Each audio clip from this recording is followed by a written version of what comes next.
Good night, Vienna, you city of a million something or others. La la la la la la la la la la la la la la la something else. Good afternoon, Jeeves. Good afternoon, sir. No, that's the song, Jeeves. And a dash rum song it is, too. I don't know how they think them up, Jeeves. No, sir, it is one of the great mysteries. I mean, fancy writing a song about saying goodnight to a whole city. I mean, you may as well say, good afternoon, Manchester, or fancy bumming into you, Basingstoke. Yes, sir. Or, I didn't see you at the club last night, Cleethorpes. I take your point, sir. Perhaps if you were to sing the rest of the lyric, it might throw some light on the matter. Ah, well, there's the rub, Jeeves. I don't know the rest of the lyric. I heard it at the cinema last night, and that's all I can remember. It goes, good night, Vienna, you city of a million... Or it may have been 1,000. Some fairly substantial number, anyway. You know, Jeeves, I wonder if old Uncle George isn't thinking of going off to foreign parts. Sir? Well, it's just that he's asked me to ankle round to his club to discuss some urgent matter or other.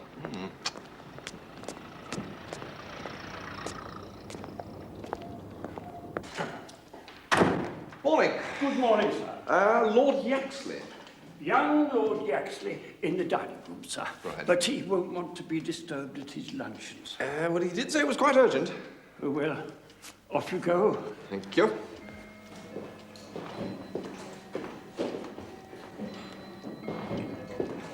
What ho, Uncle George? Bertie, sit down, sit down. Don't eat much at midday, I'm afraid. It's my stomach lining. My man in Harley Street says it's very sensitive. Had you luncheon? Yes, thanks, I have, yes. Good. I got a message that it was urgent. Oh, it is? Oh, yes. Yes. What I wanted to ask you was, where'd you get those ties you wear? Ties? Like that? Bluchers in the Burlington Arcade. Good. Good.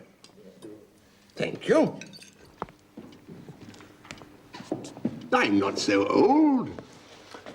So old as what? Properly considered, I'm in my prime. Besides, what a young and inexperienced girl needs is a man of weight and years to lean on. Great Scott, Uncle George. You're not thinking of getting married. Yes, confound you, I am thinking of getting married. And if your Aunt Agatha comes sticking her oar in, I'll know what to do about it. Man's as young as he feels.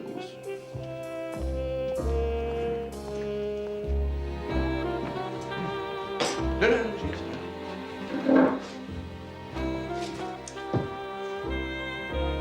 Do you know what my Uncle George is thinking of doing, Jeeves? Contracting a matrimonial alliance, sir. Good Lord, how did you know that? Oddly enough, sir, I happen to be acquainted with the other party in the matter. The girl? Yes, sir, but it was from her aunt, a Mrs. Wilberforce, who resides with her, that I received the information. So who is she, this other person? A Miss Rhoda Platt, sir, of Wisteria Lodge, Kitchener Road, East Dulwich. Young? Yes, sir. The old fathead. Yes, sir. The expression is one which I would, of course, not employ myself, sir, but I confess to thinking his lordship ill-advised. One must remember, however, that it is not unusual to find gentlemen of a certain age yielding to a sentimental urge. The phenomenon is particularly noticeable, I'm given to understand, in the United States of America, amongst the wealthier inhabitants of the city of Pittsburgh. It's notorious, I'm told, that sooner or later, unless restrained, they always endeavor to marry a chorus girl. The high turnover rate of chorus girls in the state of Pennsylvania has been a matter of comment for some time in the public prints. You finished, Jeeves? Thank you, sir. Yes. Yes, from Uncle George's manner as he referred to my Aunt Agatha's probable reception to the news, I gather that Miss Platt is not of the noblesse. No, sir. She is a waitress. Good Lord, well, how is Aunt Agatha going to take to that? She's not like me, Jeeves. I'm broad-minded. If Uncle George wants to marry a waitress, let him, say I. The rank is but the penny stamp. The guinea stamp, sir. The poet Burns was writing at a time when... Never mind the poet Burns, Jeeves. No, sir. Expunge the poet Burns from your mind. I have already done so, sir. What about the Aunt Agatha? She will kick Jeeves. Very probably, sir. She is a lady of strong opinions. Yes, that'll be the curse of the Woosters now, if I'm any judge. Aunt Agatha, how nice to see you. Come. I wish to speak to you, Bertie. Oh, right. I'm greatly upset. I'm sorry to have to tell you that my brother has gone mad. Well, He called on me this morning and announced his intention of marrying some impossible girl from South Norwood. East Dulwich, Jeeves informed me. And pray, what does Jeeves know about it? He's met the girl. Has he indeed? And who is she? She's a waitress. Waitress. First a barmaid at the Criterion and now a waitress. Well, the barmaid was 30 years ago, Aunt Agatha. She must be dealt with in the same way. We shall offer her money to release your Uncle George from her thrall. Well, just as you like, of course, but whenever people do that in books, the girl gets the sympathy every time. She draws herself up and looks at them with clear, steady eyes, causing them to feel not a little cheesy. What trash you do read, Bertie. I sometimes despair of you. Well, I just think you're going to find it dashed embarrassing offering this girl money. I am not proposing to do any such thing. You will undertake the negotiations. Me? Certainly. Here is a cheque for £100. That should be ample. But the essential point is that your uncle must be released from this grim entanglement. And what if she draws herself up and looks at me with clear, steady eyes? If it's not troubling you too much, Bertie, I should be greatly obliged if you would stop drivelling. Oh, right. We get to East Dulwich in half an hour. There is a frequent service of trains, and you will come direct to Pont Street on your return. Yes, Aunt Agatha.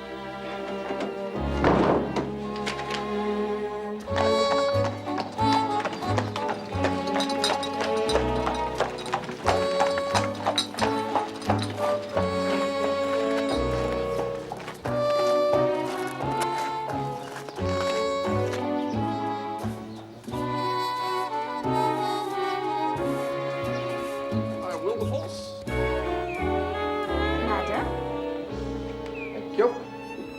Ah, good afternoon. Oh, here at last, are you? Eh? Do sit down. Oh, righto. You can't see Rhodey yet. She's asleep. Well, when you've got flu, you can't sleep at night sometimes, can you? Ah, Miss Platt's got the flu. Well, that's for you to say. But while you're here, I'd like you to take a look at my knee. What for? Oh, you are a one. What do you think? Well, terrific. It's a sort of shooting pain, just comes and goes. And I'll tell you something funny. What's that? Lately, I've had the same sort of pain here, at the end of my spine. I wish you'd take a look. No. No. Knees, yes. Spines, no. You're a funny sort of doctor. Doctor? Aren't you the doctor? No. You'll be the death of me. Have me showing you all I got to. yes. No, I've actually come here to see Miss Platt. What about? Well, nothing really. My uncle heard she was seedy. Your uncle? Yes, Lord Yaxley. Oh, you're his nephew. That's right, yes. I expect he's always popping in and out of here, is he? No, I've never set eyes on him. Rhoda talks about him a lot, but she's never so much as asked him to look in for a cup of tea. But, there's no doing anything with girls these days, is there? No, not much, no. Well, I'd better be tooling off then. Oh, well, I'll show you to the door. Oh, right. I have never heard anything so spineless in all my life. Well, I'm sorry. Can a chap say more? You know, I lost my nerve. Could have happened to anyone. Not to anyone with a spine. You will go and see the girl again tomorrow, Bertie, and this time you will do as I told you. But dash it, Aunt Agatha. And kindly do not use that sort of language in my presence. You may go now.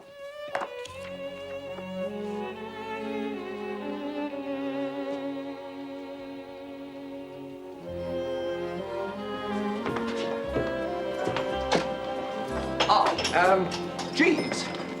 No, don't get up.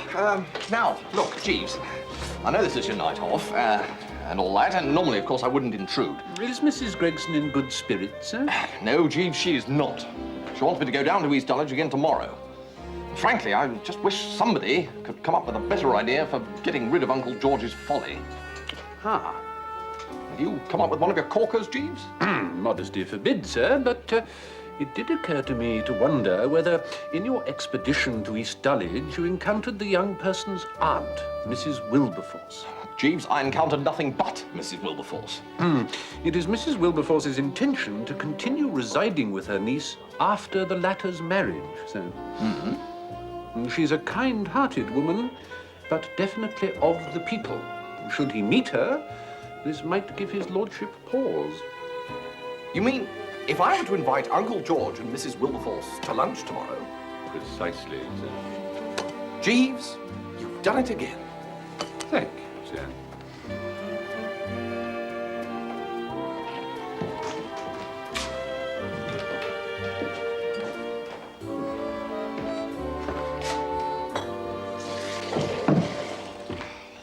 Good afternoon, kitchen. So, Jeeves, how did you come to meet this Mrs. Wilberforce and Miss Platt? Through a young fellow of my acquaintance, sir. What young fellow of your acquaintance? Colonel Mannering Smith's personal gentleman's gentleman, sir. He and Miss Platt at one time had an understanding, and I accompanied him to Wisteria Lodge to meet her. Ah, so they broke it off and Uncle George got her on the rebound. So what did they quarrel about? They did not quarrel, sir. But when his lordship, your uncle, began to pay his addresses, she was naturally flattered and began to waver between love and ambition. Ah, so if your scheme works and Uncle George edges out, it'll do your pal a bit of good. Precisely, sir.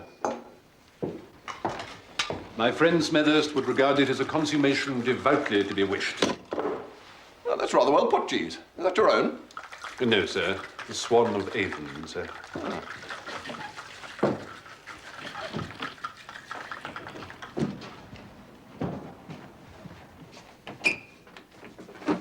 Hello, Mrs. Wilberforce, sir. Mrs. Wilberforce. How I'm going to keep a straight face with you standing behind me saying, "Can I tempt Madame with a potato?" I shall never know. I know him, you know. He's been to tea round at our house. Yes, so he told me. See you later. Bye. Oh, nice place you got here. Though I like more pink about myself. It's cheerful. What's that you got there? Cocktails? Martini with a spot of absinthe. Oh, God. Don't you try and make me drink that stuff. What that does to the lining of your stomach. Oh, I don't know. Well, I do, dear. And if you'd been a barmaid as long as I was, you'd know too. Oh, you were a barmaid. Was I? For years I was. When I was younger. At the Criterion. There you are, you see. It's that stuff. Makes your hands wobble. Give me a drop of port any old time.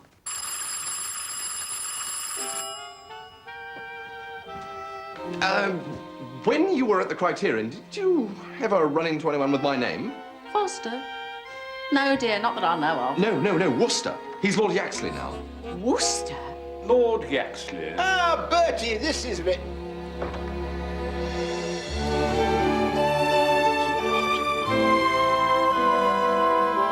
Lordy! Peggy! Oh! Well, I'm dashed.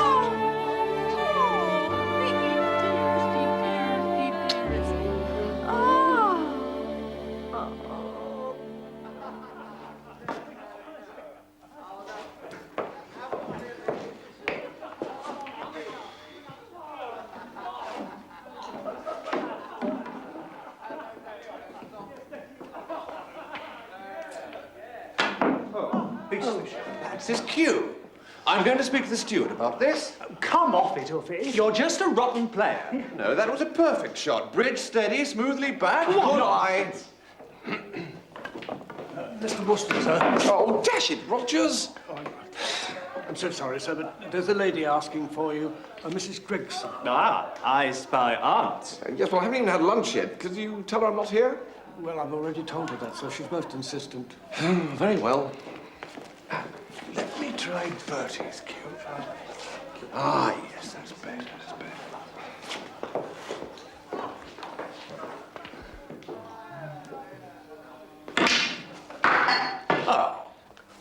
Bertie.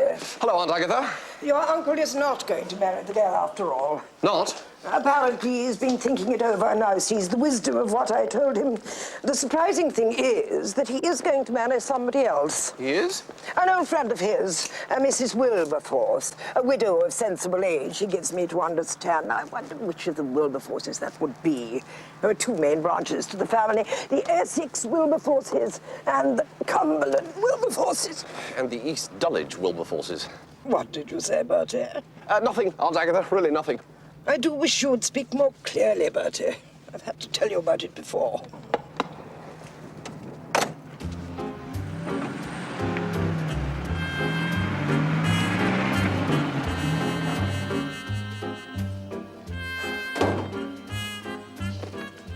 Ah, Jeeves. Well, I don't know if you're aware of it, but this binge has depreciated your stock considerably. I'm sorry to hear that, sir. Well, you might at least have ascertained that she was Uncle George's barmaid. I did, sir. What? The young man Smethurst had approached me in the hope that I might be able to do something to further his cause with Miss Platt, sir. There will now be no obstacle to their union. Well, that's all fine and large, Jeeves, but what about Uncle George? You've landed him nicely in the cart. No, sir, if I might take the liberty of opposing your view. I fancy Mrs. Wilberforce will make an admirable mate for his lordship. Oh, no, Jeeves, think. You said yourself only yesterday that Maudie Wilberforce is definitely of the people. Sturdy lower middle class stock, sir. A much needed injection of fresh blood. Now, perhaps you would like to change before the journey, sir. I thought you could drive down after lunch while I take the baggage by train. What train? What journey? Why are we packing? Your uncle has taken Mrs. Wilberforce to meet Mrs. Gregson this afternoon, sir. He's taken her to meet Aunt Agatha. I think perhaps if we were to leave the metropolis for a while, it might be expedient, sir. And if you recall, Lord Wickhamsley invited us down to Twing some time ago for the village festivities. I think we ought to go before lunch, don't you, Jeeves? Just as you say, sir.